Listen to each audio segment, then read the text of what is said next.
बाजू ले लो भाई रास्ता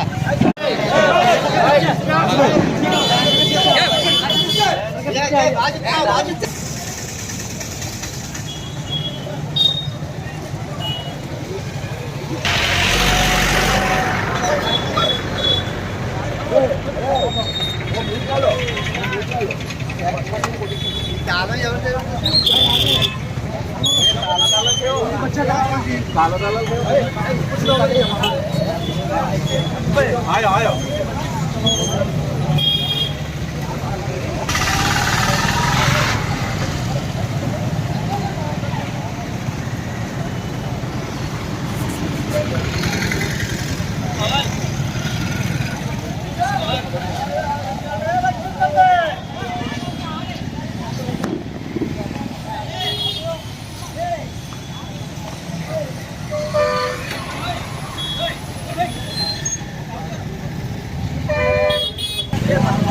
बैनर भाई चप्पल काटो भाई चप्पल काटो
अच्छा तो सर लगे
आडियो चला था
Justice!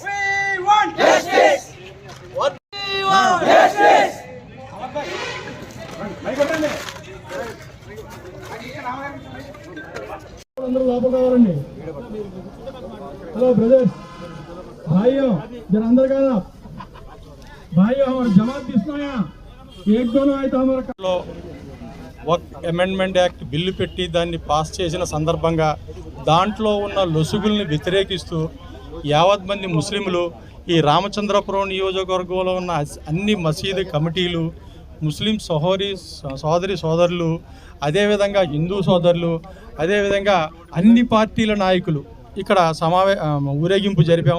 చాలా శాంతియుతంగా జరిగింది. అందరికీ కూడా నేను చాలా థ్యాంక్స్ తెలియజేసుకుంటున్నాను.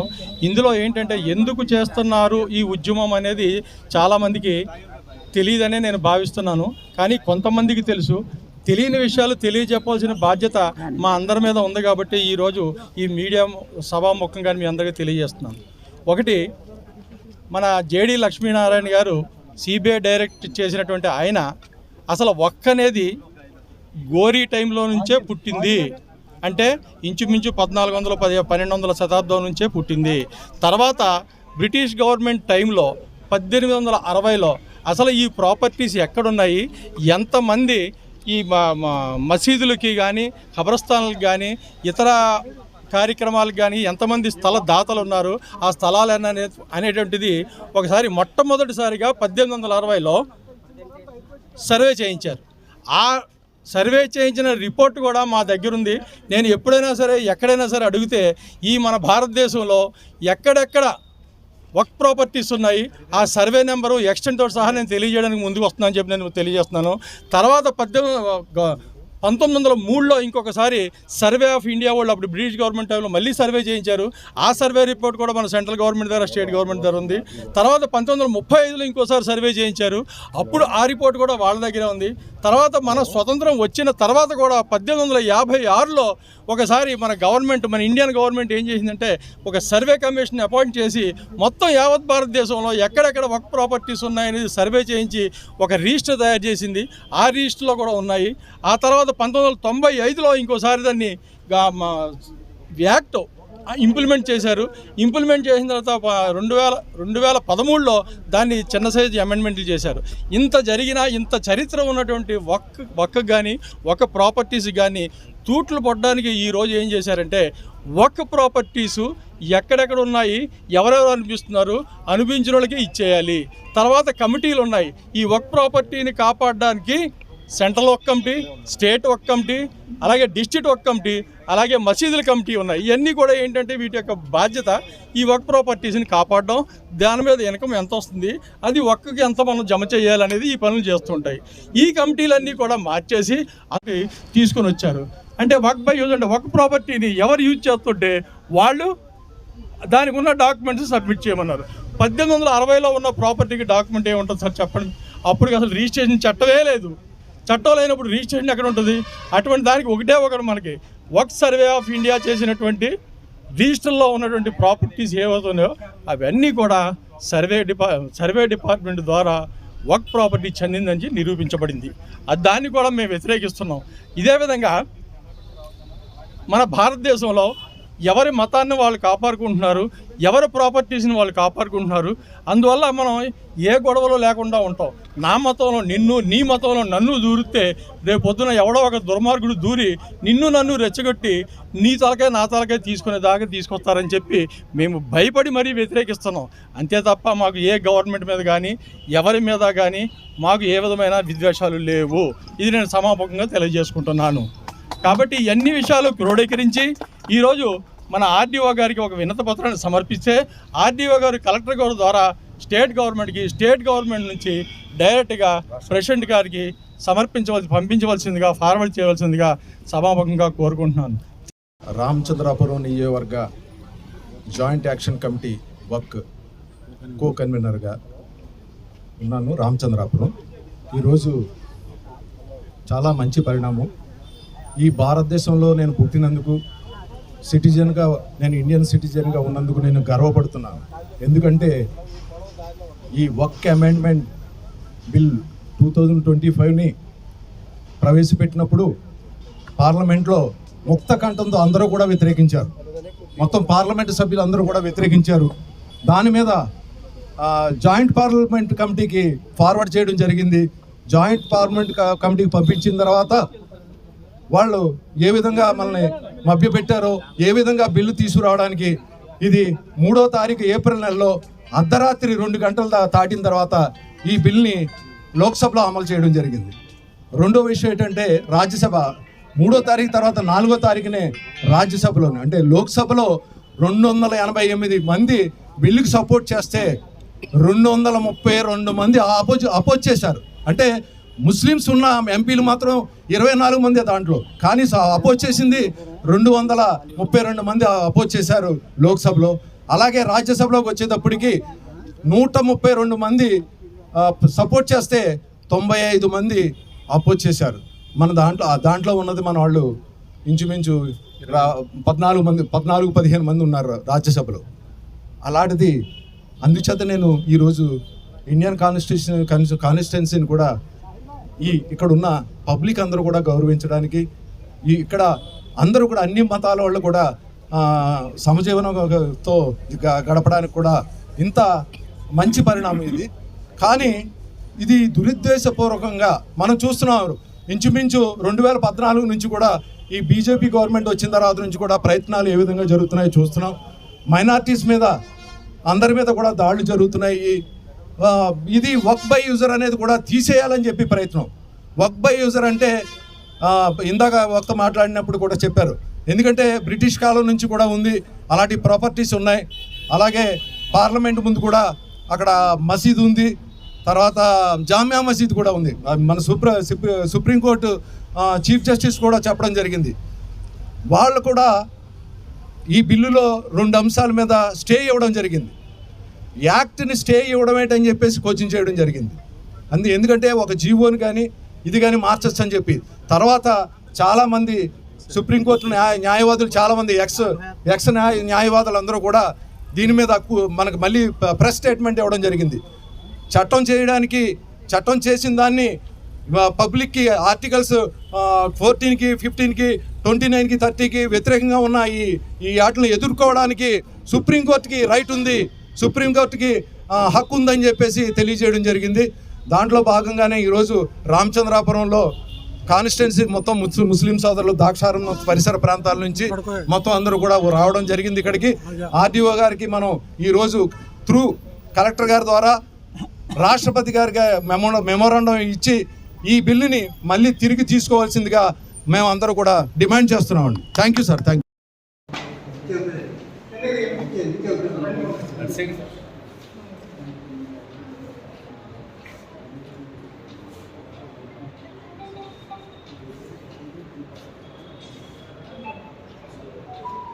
ఆ పక్కలండి సార్, అందరూ పక్క వెళ్ళిపోయినా